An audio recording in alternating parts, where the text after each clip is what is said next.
Business premium, यहाँ आपको मिलेंगे ढेरों फायदे। तो आज ही YouTube पर ज्वाइन करें। बिज़नेस प्रीमियम मेंबरशिप 159 रुपए से शुरू।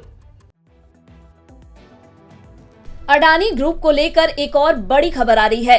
अडानी और हिंडनबर्ग मामले को लेकर सुप्रीम कोर्ट में एक्सपर्ट पैनल ने अपनी रिपोर्ट सौंप दी है।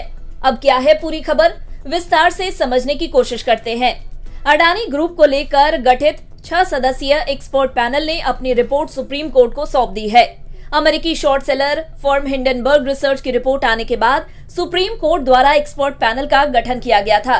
6 सदस्यीय एक्सपर्ट पैनल ने सील बंद लिफाफे में अपनी रिपोर्ट सुप्रीम कोर्ट के सामने प्रस्तुत कर दी है। अभी तक ये स्पष्ट नहीं हो पाया है कि समिति ने सुप्रीम कोर्ट द्वारा उठाए गए सभी बिंदुओं की जांच पूरी कर ली है या नहीं। अपनी जांच पूरी करने के लिए और अधिक समय देने का आग्रह किया है।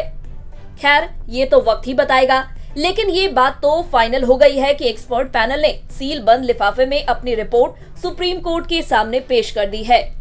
अब इस मामले की सुनवाई कब होगी, ये जान लीजिए।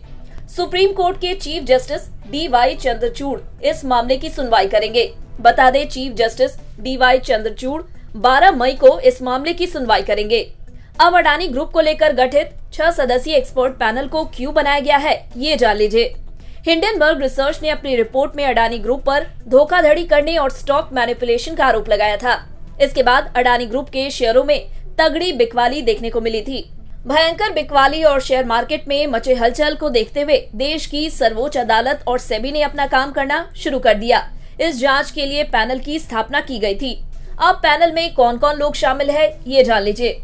विशेषज्ञ समिति और सुप्रीम कोर्ट के पूर्व जज A.M. सप्रे लीड कर रहे हैं। इस समिति में पूर्व banker KV. Kamat, O.P. Bhatt, Infosys के को-फाउंडर नंदन नीलेकणी, सिक्योरिटीज के वकील सोमाशेखरन सुंदरन और हाई कोर्ट के रिटायर्ड जज J.P. देवधर के नाम शामिल है।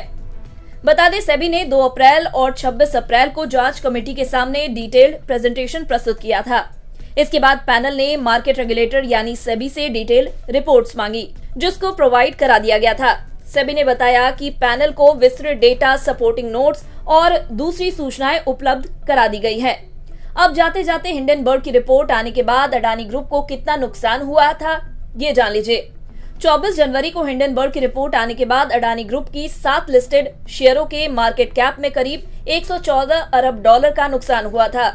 रिपोर्ट ने अरबपति गौतम अडानी की कंपनी पर धोखाधड़ी, स्टॉक की हेराफेरी और दूसरे वित्तीय गड़बड़ी यानी फाइनेंशियल इरेगुलरिटी का आरोप लगाया था। हालांकि कंपनी ने इन सभी आरोपों से इनकार कर दिया था। बता रहे, एक समय गौतम अडानी दुनिया के दूसरे सबसे रईस व्यक्ति हुआ करते थे, लेकिन इस रिपोर्ट के आने के बाद उनकी संपत्ति और ग्रुप को तगड़ा झटका लगा था। अब Gautam Adani Bloomberg billionaires index ranking में 23वें पायदान पर है। खैर, अब देखना होगा कि इस पूरे प्रकरण में फाइनल रिजल्ट क्या निकलता है।